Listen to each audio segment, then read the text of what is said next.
estamos começando agora mais um programa Pensamento Crítico, primeiro desse ano de 2025.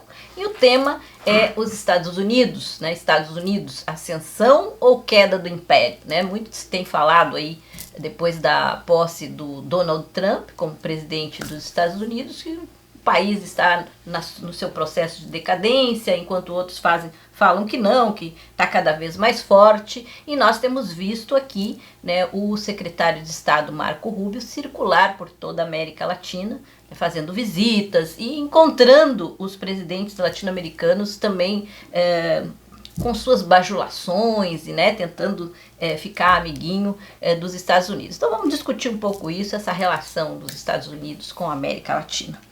E para isso contamos aí com a presença dos nossos professores aqui do IELA, Valdir Rampinelli e Nildo Arix. Começamos contigo, Valdir. Nos Estados Unidos, está no ataque ou está caindo? As relações dos Estados Unidos com a América Latina sempre foram conflitivas. Eu diria que há um marco histórico que é a Revolução Cubana, antes dela e depois dela. Por quê? Porque nos Estados Unidos nós temos a presidência imperial, que vem dos fundadores do Estado estadunidense. Washington, Jefferson, Madison, Monroe. Eles criaram essa presidência que tem como finalidade não só o expansionismo territorial, mas também a dominação no seu todo mercado. E foram criando doutrinas ao longo do tempo, que são um corpo de ideias fechado e que tem como finalidade dominar aquele período.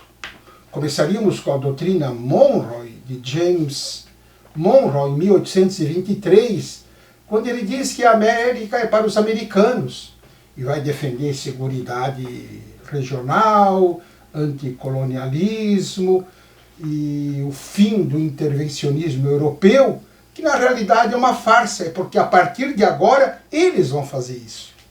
Terminado esse período, vem o Destino Manifesto. E aí, se Deus está conosco, quem poderá estar contra nós? Pegam até o Salmo, embora caiam 1000 à tua direita e 10.000 à tua esquerda, tu porém não serás atingido. Avançam para o oeste, para o México e para o Caribe. Inclusive, quando eles assinam o Tratado de Ocupação do Território Mexicano, Tratado Guadalupe Hidalgo, em 1848, no Senado dos Estados Unidos se dizia todo o México e a América Central junto. Bom, isso está na presidência imperial deles, que é o James Polk, que vai levar adiante. No final do século, nós temos a outra doutrina do pan-americanismo, que é condenada por José Martí, aonde eles criam uma conferência de Washington, larga, de 6 meses, 1889, e o único objetivo é não mais estender o território, mas pegar o mercado. José Martí, que é jornalista em em Nova York, escrevia artigos dizendo: eles estão cheios de produtos invendíveis. O que eles querem da América Latina? Mercado. E aí vem outras doutrinas como o Big Stick, o Corolário Roosevelt, e terminamos com a política da boa vizinhança, que ingenuamente alguns pensam que são bons vizinhos. Nada disso. É que eles vão entrar na guerra, a segunda, precisam de matéria-prima, precisam de território, precisam de soldados, e fazem da América Latina uma condição de bucha para defender os interesses deles na Segunda Guerra Mundial. Fomos nós lá colocar os nossos soldados, o nosso território, a nossa matéria-prima, para valorizar a democracia estadunidense. É claro que lutamos contra o fascismo na Itália, mas, no geral, foi a defesa da democracia dos Estados Unidos. Por isso, as doutrinas que começam com a fundação do Estado e chegam até os dias de hoje, são doutrinas da presidência imperial. Seja Trump, seja Obama, seja Carter, seja Nixon, muda, às vezes, o aspecto de apresentar mas todos eles são imperialistas. E como imperialistas, pensam a mesma coisa. E nós, como tal, temos que enfrentar a todos. Vimos há pouco tempo, quando morreu Jimmy Carter, como a esquerda na América Latina escreveu sobre a morte de um grande homem. Um imperialista.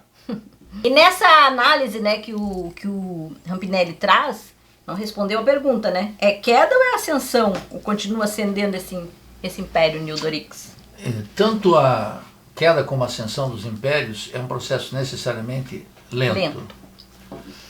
O Império Romano, o Império Otomano, e já num sistema tipicamente capitalista, a hegemonia holandesa, depois a hegemonia inglesa, né, a paz britânica, ou agora a hegemonia estadunidense, seu ascenso e sua queda é necessariamente lento. Nos dois processos, nas duas fases, ele é necessariamente agressivo. Quando está no período de expansão, é obrigatoriamente agressivo. E quando está no período de queda, igualmente, por razão distinta, por motivação distinta. Os Estados Unidos enfrentam agora, ainda não é um sistema bipolar, né, como querem alguns analistas de relações internacionais, e uma certa visão liberal do processo. Mas é claro que a China constitui uma ameaça potencial no terreno fabril, no chão da fábrica e na fronteira científica e tecnológica. Além disso, ela não pode ser ameaçada com a bomba nuclear, com a sentença de morte, porque ela também possui. E além disso, a Rússia de Putin se levantou a partir do interesse nacional e do nacionalismo e de uma certa expansão pan-eslava, né? Então, a situação definitivamente para os Estados Unidos não é fácil. E internamente, uma coesão social nos Estados Unidos também se desfez. A luta de classe se acirra dentro dos Estados Unidos, em que a luta entre Partido Democrata e Partido Republicano é apenas uma manifestação eleitoral de um fenômeno muito mais profundo. Não há um consenso nas classes trabalhadoras, nas classes médias e sobretudo na classe dominante dentro dos Estados Unidos. É claro que essa recuperação histórica que o Rampinelli faz aqui, isso é constitutivo da ideologia de um Estado imperialista. E, portanto, eles não vacilam em atuar em consequência, de maneira alguma. Eu quero anotar aqui nessa nossa reflexão que na América Latina, Elaine, se perdeu a noção estratégica. Então, naturalmente, quando nós vimos a propósito do funeral de Carter, uma certa emergência de um sentido, de um humanismo burguês que não tem validação histórica, é a hegemonia liberal estadunidense sendo praticada por forças sindicais, partidárias, líderes políticos, etc., na América Latina. No momento em que a América Latina vive uma fase descendente do sistema capitalista, que nem sequer o sonho da industrialização, ou o projeto burguês da industrialização na periferia, tem alguma possibilidade. E, a propósito, a grande demonstração da catástrofe do capitalismo na América Latina não são apenas a superexploração da força de trabalho, a dependência científica e tecnológica, a alienação cultural, mas agora algo inocultável que está no cotidiano de um presidente como Trump, que é o problema das imigrações, das grandes massas da América Latina que não encontram aqui trabalho, que não encontram vida digna e que vão buscar no interior dos Estados Unidos. Lá nos Estados Unidos funciona claramente aquilo que um escritor mexicano muito lúcido, Carlos Montemayor, afirmou. Eles não podem abrir mão dessa força de trabalho, mas eles não nos querem. A consciência liberal aqui, identitária, pega isso como se fosse uma simples xenofobia, um ódio ao estrangeiro. Ora, isso é uma disputa real da luta de classes que se manifesta nas manifestações xenofóbicas. A manifestação xenofóbica, ela é em si mesma a expressão da luta de classe, não uma característica cultural do WASP lá nos Estados Unidos, branco, protestante, gringo e trabalhador, que odeia o estrangeiro. Os Estados Unidos, como mostrou Léo Huberman, se fez com o estrangeiro, é constitutivo dos Estados Unidos. Como, aliás, é constitutivo de todo o império. Então, o que está em discussão entre nós e que é preciso ser retomado, porque é aí que se abandonou, é para onde está indo o desenvolvimento capitalista latino-americano.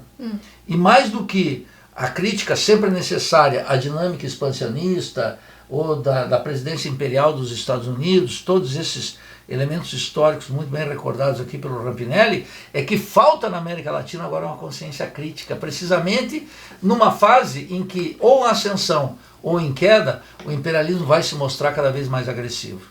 Essa falta de consciência crítica se mostrou claramente nessa eleição, né, onde nós vimos grande parte da dita esquerda apoiando a Kamala Harris como se ela fosse uma solução, né, para os Estados Unidos e para o mundo, uma solução melhor do que Trump. Quer dizer, não conhecer a história, né? Esse talvez seja um dos grandes problemas, nossa falta de memória histórica. Mas enfim, vamos encerrando esse primeiro bloco, já voltamos, fica aí.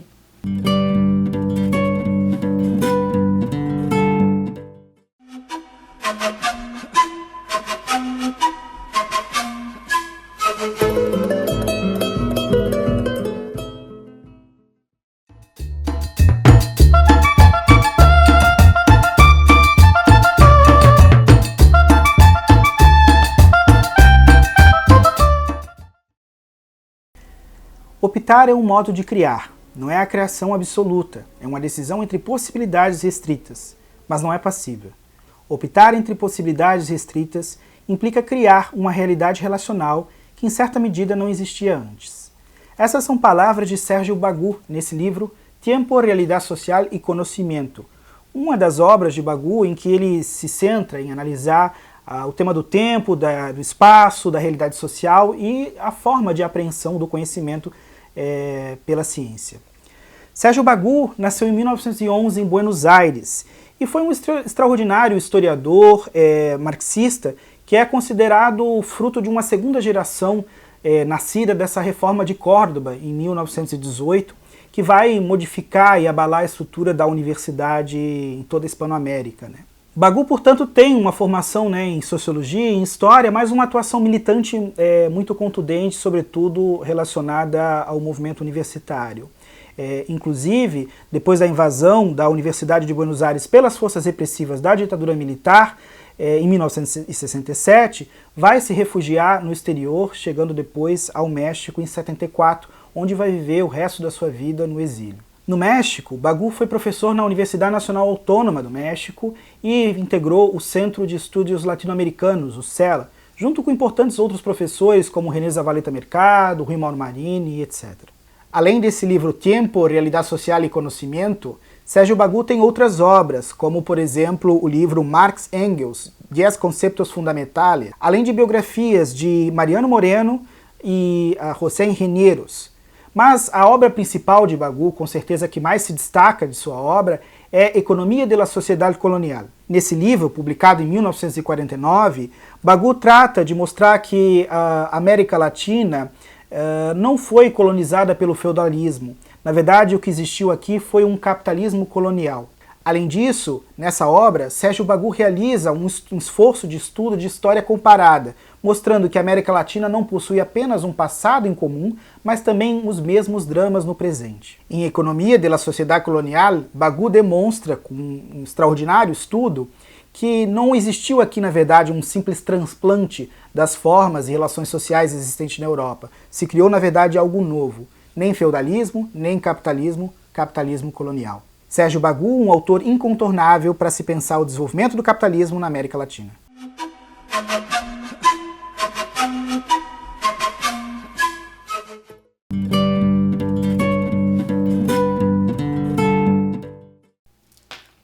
Voltamos então com o nosso programa Pensamento Crítico, hoje discutindo os Estados Unidos, né, a partir da posse do Trump, que a gente viu aí a América Latina se revolvendo de novo, né, agora, como falei antes, com o secretário Marco Rubio circulando, né, pelos países da América Latina, um secretário estadunidense que fala fluentemente o espanhol, né, que vem aí de família cubana, então tem toda uma lógica nessa aproximação, né, Rampinelli? Tu que não tinha respondido a pergunta antes, agora vai falar, né?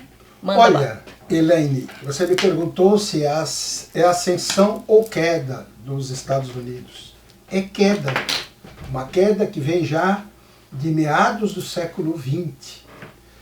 Eu quero lembrar que os Estados Unidos, como uma potência imperialista, teve 3 grandes derrotas militares desde 1970: Vietnã, Cuba e Afeganistão. Uma potência militar como os Estados Unidos não pode sair corrido desses 3 países. É uma queda lenta, segura, que avança.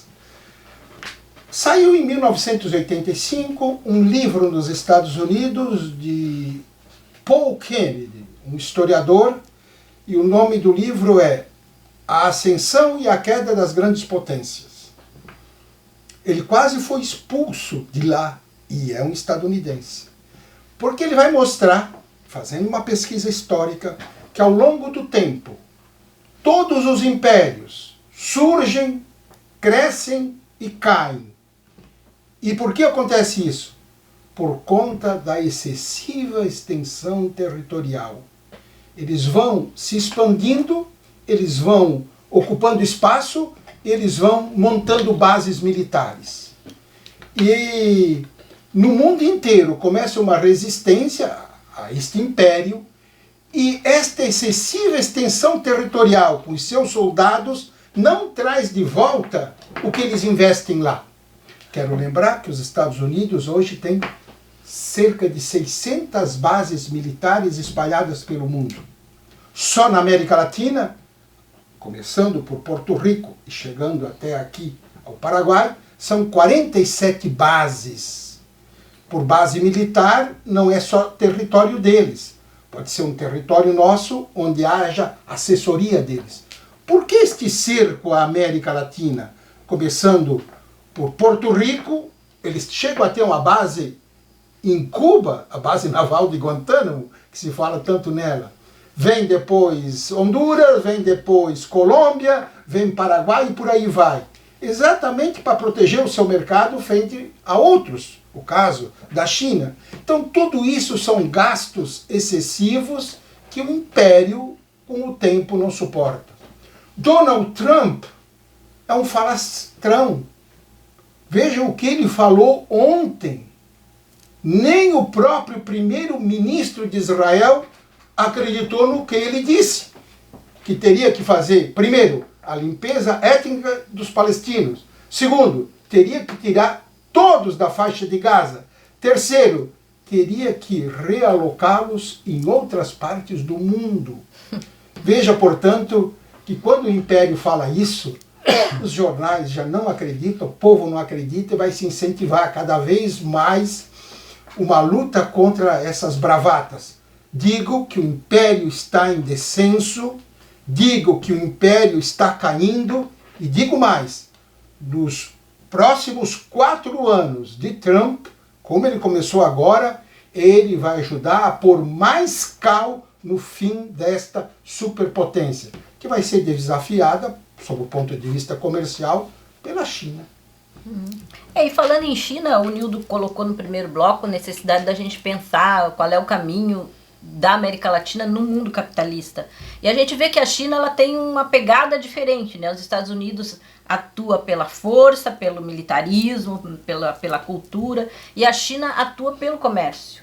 Ela vem mais tentando pegar os países. Estava vendo um mapa ontem dos países da América Latina, o tanto de parcerias que os países latino-americanos têm com a China atualmente, que parece que é mais do que com os Estados Unidos. Quer dizer, esse caminho da China seria também um bom caminho para o capitalismo latino-americano? Bom, aí se combinam várias coisas. Eu tenho sérias dúvidas sobre as hipóteses de Paul Kennedy defendidas aqui pelo Valdir. Prefiro, no enfoque estadunidense, analisar a perspectiva, por exemplo, de Noam Chomsky. Por quê? Porque a ideia ou a suposição de Paul Kennedy, de Manuel Wallerstein, de toda essa gente que supõe que está em queda, pode, não estou dizendo que é o caso, mas pode desarmar ideologicamente as forças na América Latina. E os gastos militares, eles fazem parte do complexo industrial militar dentro dos Estados Unidos. E, portanto, todas as inovações de caráter militar acabam tendo uma tradução civil na aviação, nas telecomunicações, tecnologia de informação, na agricultura, etc. Então, tem aí esse problema que o Valdir indica e tem também o benefício disso. Essa é uma coisa. A América Latina e os Estados Unidos não podem, naturalmente, e não têm interesse, e não podem propor um processo de industrialização na América Latina que comportasse uma presença maior da potência imperialista do Norte em oposição à China. Não pode, porque eles mesmos estão lutando para retomar uma hegemonia industrial e tecnológica que os chineses estão levando de braçada. E cada vez mais. E quanto maior tem sido, mais intenso os bloqueios e as sanções comerciais contra a China, ela encontra cada vez com menor espaço de tempo soluções científicas e tecnológicas. E claro, como aquela se transformou na tremenda fábrica do mundo, tal como foi a Inglaterra no período da Revolução Industrial, numa escala muito maior e de alcance muito mais eficaz, eles demandam da América Latina produtos agrícolas e minerais. E, portanto, a América Latina, que retrocedeu em termos industriais e que os Estados Unidos não podem oferecer nada como uma aliança para o progresso, nada semelhante, então o deslocamento para o Oriente, para o Pacífico de toda a América Latina, na infraestrutura, nos portos, nas relações comerciais, é cada vez maior. E os Estados Unidos não têm nenhuma capacidade de bloquear ou minimizar, exceto os fluxos financeiros, exceto o conceito de segurança hemisférica e exceto o controle da força de trabalho, das migrações. Por isso que a relação com López Obrador, por exemplo, ela foi estratégica para os Estados Unidos, como vai ser com Cláudia, porque o México monitora a parte que mais expulsa latino-americanos, que é a América Central. E é claro que tem aqui na América Latina uma conivência com esse processo, porque as remessas dos imigrantes, em alguns casos, como em alguns anos da gestão de López Obrador, foram superior aos ingressos petroleiros, à renda petroleira. 45, 47, 52 bilhões de dólares ao ano. Significa isso que nenhum investimento estrangeiro direto é capaz de competir com a remessa dos imigrantes. Para a América Central, que é um efeito devastador o que está acontecendo na América Central e no Caribe, e para a economia mexicana. Então, essa é a situação. A China vai continuar com suas alianças estratégicas, cujo útero, cujo motor é o leste asiático, Vietnã, todos aqueles países, Indonésia, e ela própria em primeiro lugar. E vai continuar tendo sua influência na África, na Ásia e na América Latina. É uma influência que mostra para nós uma lição essencial. Sem uma ruptura com o sistema capitalista, que está representado pela Revolução, liderada por Mao Tse-tung em 1949, não há a menor capacidade de um Estado nacional ter o controle das ações. Nenhuma. Então não adianta querer aqui imitar o modelo chinês, porque o modelo chinês é intransferível. Como não se exportam revoluções, tampouco a receita chinesa. A receita chinesa cabe para a China, assim como a receita russa cabe para a Rússia, assim como a receita gringa para os gringos. Aqui precisa ter uma revolução brasileira. Se não tivesse a revolução brasileira, essa ruptura, todo esse potencial imenso do Brasil e dos demais países latino-americanos morre na casca. Então, a interferência chinesa, ela se dá no terreno das relações internacionais e no desenvolvimento capitalista global. Uma máquina. Eu não quero entrar aqui na natureza social do regime chinês. Não é esse o propósito. Isso abre possibilidades? Abre. E abre também perspectivas de prisão. Sem um projeto nacional revolucionário, nós não poderemos aproveitar a presença chinesa num certo equilíbrio de força com os Estados Unidos. Vamos encerrando esse bloco aqui então e logo em seguida voltamos com mais discussão sobre os Estados Unidos e as perspectivas para a nossa América.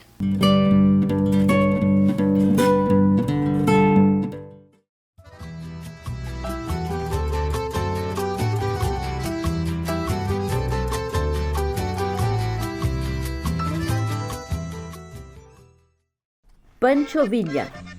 Trabalhador errante e ex-bandoleiro, Dorotheo Arango Arámbula foi um dos mais importantes líderes da Revolução Mexicana de 1910, junto com Emiliano Zapata.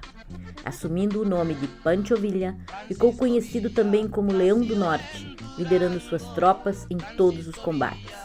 Com Zapata, que marchou com a gente do Sul, Pancho Villa entrou na cidade do México, garantindo a vitória dos mexicanos nessa generosa revolução popular. Foi assassinado depois, quando a elite do país assumiu o comando do governo, crivado com 47 balas em uma emboscada.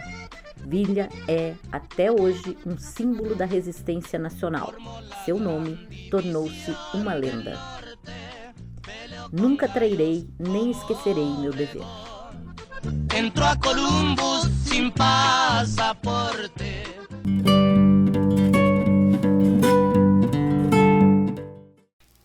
Voltamos com o nosso programa Pensamento Crítico, hoje falando sobre a relação Estados Unidos e América Latina.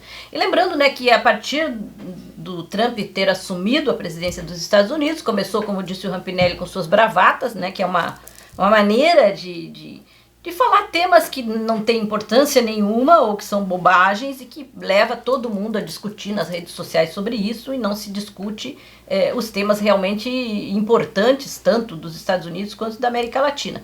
E, ao mesmo tempo, temos visto, né, vários presidentes latino-americanos meio que se ajoelhando para o Trump, né, de maneira extremamente bajuladora. O caso do Bukele em El Salvador, oferecendo suas prisões para colocar lá os prisioneiros estadunidenses, o Equador puxando briga com o México, porque o Trump estava brigando com o México, o presidente da Colômbia fazendo grandes discursos, depois voltando atrás. Então, assim, o que é essa lequinagem, como dizem os italianos, Rampinelli? Isso também mostra a força do Império, né? Ainda tem aqui na América Latina muito apoio a isso. Na verdade, a luta contra o imperialismo na América Latina não é feita pelos presidentes e pelos governos. Ela se dá pelas organizações populares, pelo povo, pelos partidos políticos de esquerda, por aqueles que têm compromisso na luta contra o imperialismo.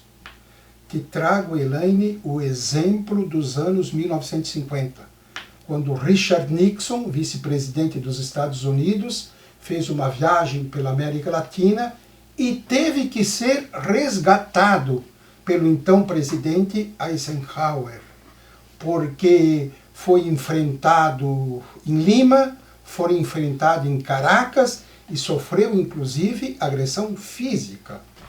Era uma luta não contra o Nixon, mas sim o vice-presidente que representava o imperialismo. O que começa a ocorrer agora na América Latina? Manifestações populares contra o imperialismo. Marco Rubio esteve no Panamá e o povo saiu às ruas, dizendo: o canal é nosso, porque é uma luta não só do general Omar Torrijos, que foi presidente daquele país de 1968 a 1980, mas foi uma luta popular, tanto que, quando se assinou o Tratado Canaleiro, em setembro de 1977, e o povo foi à rua fazer o maior carnaval do país, Omar Torrijos chamou uma rede de televisão e disse o seguinte para o povo: nunca percam a capacidade de destruir o canal, porque no dia que isto acontecer, eles tomam o canal de volta.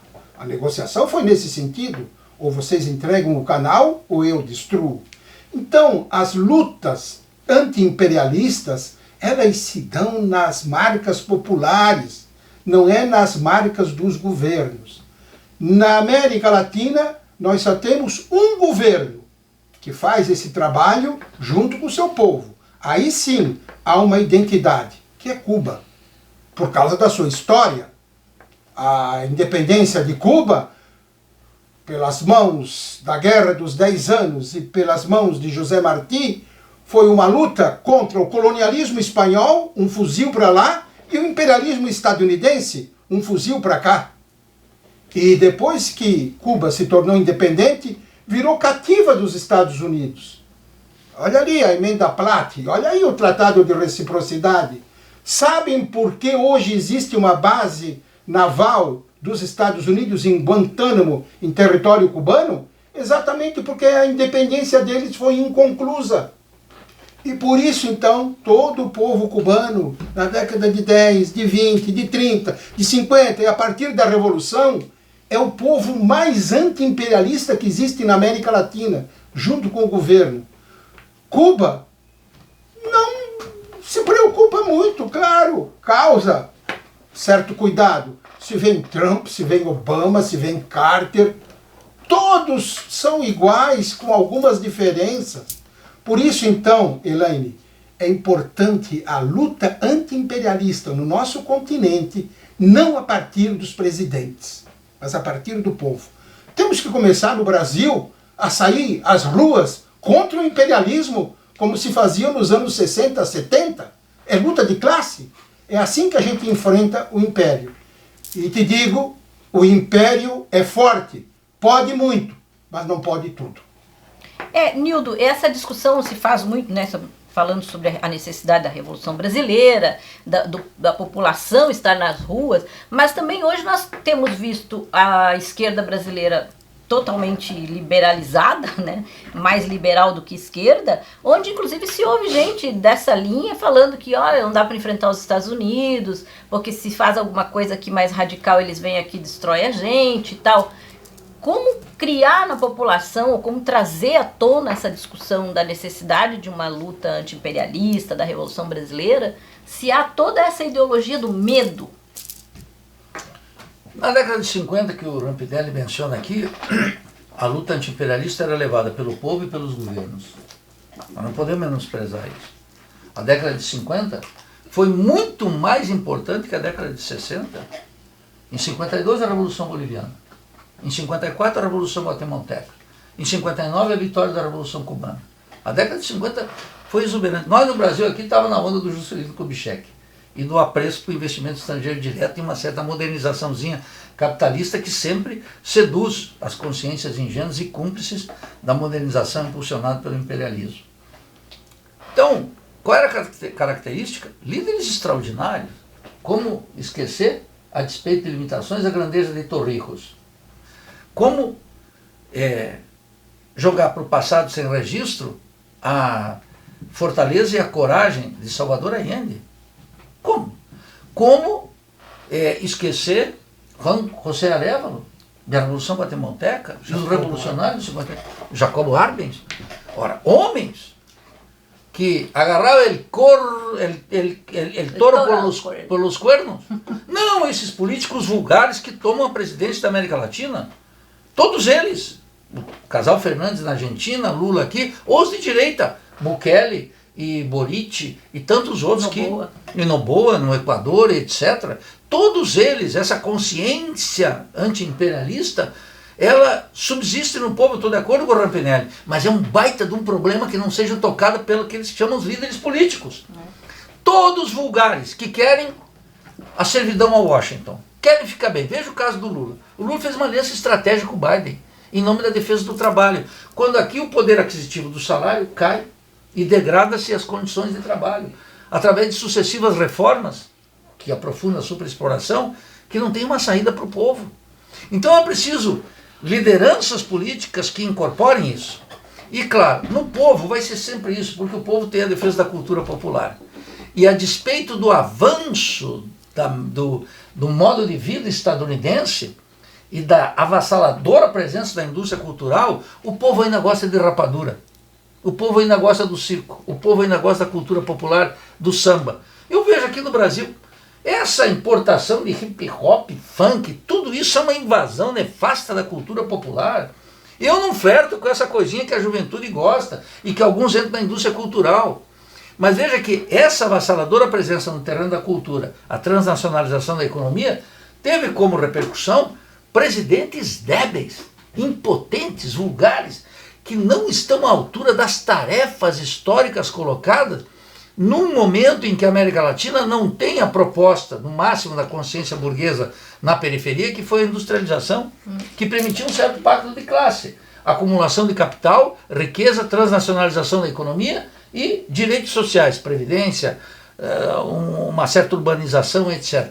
O drama latino-americano é urbano.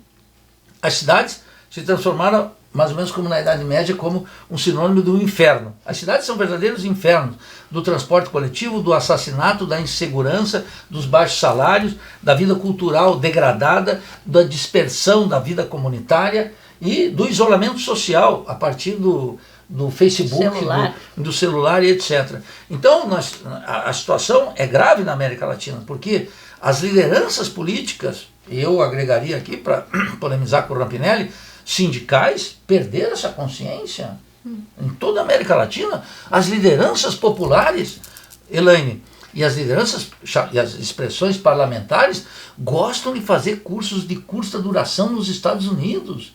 Eu vejo aqui, deputadas do PSOL vão lá, relações com as embaixadoras dos Estados Unidos, amizade, e a ideia que Jorge Castanheda, na Utopia Desarmada, lá nos anos 80, disse claramente: está na hora de nós fazermos política dentro dos Estados Unidos. O que fez o MST e o MTST? O João Pedro e o Boulos foram lá fazer lobby dentro do Partido Democrata para que o Partido Democrata reconhecesse o resultado das eleições. E os indígenas também. E os indígenas estão fazendo política dentro dos Estados Unidos. Então, realmente, a situação é grave. Nós temos que alertar para esse problema, para que a população, eu estou de acordo com o Rampinelli, em última instância, é a reserva anti-imperialista. Mas nós precisamos de lideranças políticas, populares e partidárias à altura do momento que, lamentavelmente, não temos. Mas haveremos de ter. Eu não jogo a toalha, eu registro o desastre, né? Exatamente. Vamos ver se aparece, né? Vamos ver se aparece agora em 2025. Vamos encerrando esse bloco, já voltamos.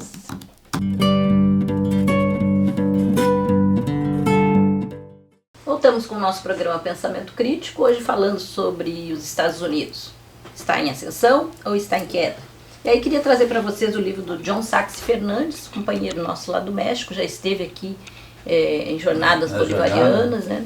Esse livro Terror e Império é um livro bem importante para entender historicamente, né, como é que vai se formando esse império a partir do terror, né? Que a gente tem visto aí, o terror se expressa de várias formas, pode ser militarmente, mas pode ser também com essa chamada onda, né, da extrema-direita que vem a partir dessas pautas que o Trump tem sido useiro e vezeiro, como diria o famoso Dorico, né?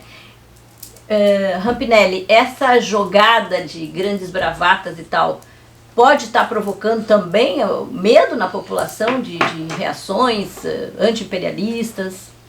Só uma observação, Elaine, para o nosso público. Este livro, Terror e Império, eu resenhei, e se alguém não tiver acesso ao livro, pode buscar a resenha no Google, chamando o meu nome e o título do livro. E quero dizer que John Saxe Fernandes, tenho a honra, foi meu orientador de mestrado no México. As bravatas, Elaine, elas têm como objetivo assustar os menores para que eles cedam alguma coisa. Mas com bravata e mais bravata, as pessoas vão descobrindo quem ele é e começa a não assustar mais. O tigre já não mia tão forte. O que eu vejo é o seguinte: nós temos que ter na América Latina o fortalecimento do nacionalismo revolucionário. Porque esse nacionalismo revolucionário, ele começa a mobilizar as pessoas, e se tem um líder, melhor ainda, e todas as organizações, sindicatos, partidos políticos, movimentos estudantis, todos devem se acolher no nacionalismo revolucionário, porque a partir daí você defende a nação, vai ter a tua característica revolucionária, e enfrenta o imperialismo. O imperialismo não suporta o nacionalismo. Se a gente observar os documentos que eles criaram nos Estados Unidos, os famosos Santa Fé I, Santa Fé II, lá eles dizem que o nacionalismo na América Latina é tão perigoso quanto o comunismo. Como foi que o Panamá conseguiu arrancar dos Estados Unidos o canal, que era deles por toda a vida? Foi o Mar Torrijos, foi o povo do Panamá sendo nacionalista e enfrentando os Estados Unidos com uma granada na mão, como dizia Torrijos. Com eles a gente só negocia tendo uma arma na mão, era a granada. E o que simbolizava a granada? a capacidade de destruir o canal. Se ele não é nosso, não será de vocês. E era um grupo elitizado das Forças Armadas Panamenha, comandado por Manuel Antônio Noriega, que ia destruir o canal. Tanto que Chuchu Martínez, no livro, Meu General Torrijos, conta que na hora que se votou lá nos Estados Unidos a devolução do canal no Senado e passou por apenas 2 votos, o Mar Torrijos, reunido com todo o seu staff, disse o seguinte: o grupo que ia destruir o canal, por favor, suspenda. Todo mundo no salão do governo foi tomado de surpresa. Ué, mas iam destruir o canal? Sem o que era isso? Começaram a suar. Sim, iríamos destruir o canal. E o Mar Torrijos disse o seguinte: no outro dia começamos a resistência armada, no outro dia vão me chamar de terrorista e no terceiro dia eu posso estar morto, mas não entrego o canal. Em nome do nacionalismo. Portanto, é assim que se enfrenta o imperialismo. E eu não estou falando de um marxista, eu estou falando de um general que era apenas nacionalista. O que nós precisamos, portanto, na América Latina é criar o nacionalismo revolucionário, porque é uma arma que nos une, nos junta e nos dá força para derrotar o imperialismo. Assim fez Ho Chi Minh, assim fez Fidel Castro. Né? E como fazer isso com nossa elite dominante e representada aí pelos seus políticos, indo para os Estados Unidos com os bonezinhos, né?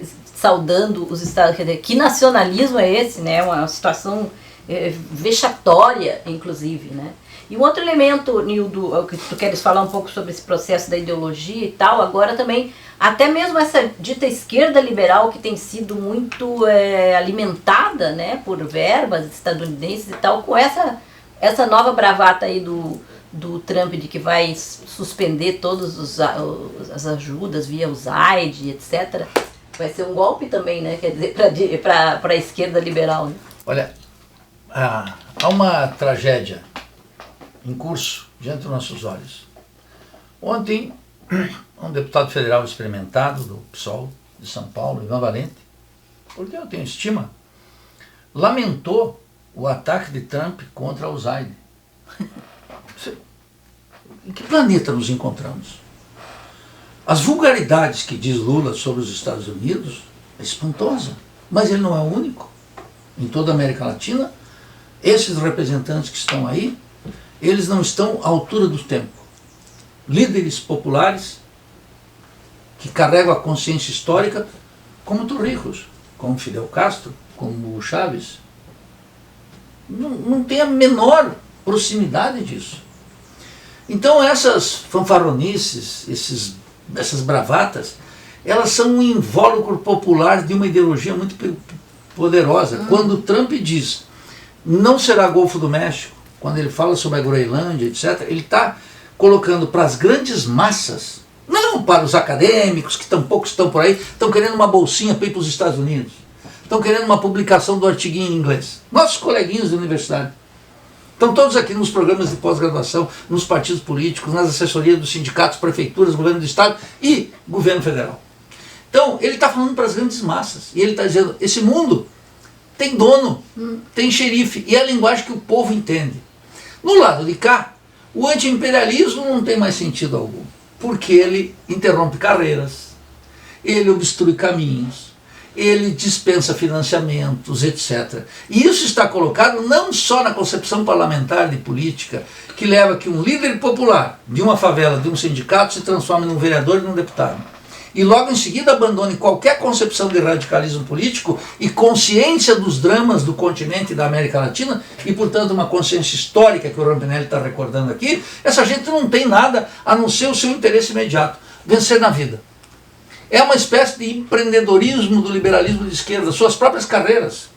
Bom, no outro lado, o que nós temos? O fortalecimento da ideologia do eu soberano. O que é o eu soberano? É aquele que aparece sob a forma ou do empreendedorismo, eu vou vencer. Todos aqui nessa sala serão os fracassados, mas eu sou o fodão, eu vou sair dessa aqui, porque eu sou bom.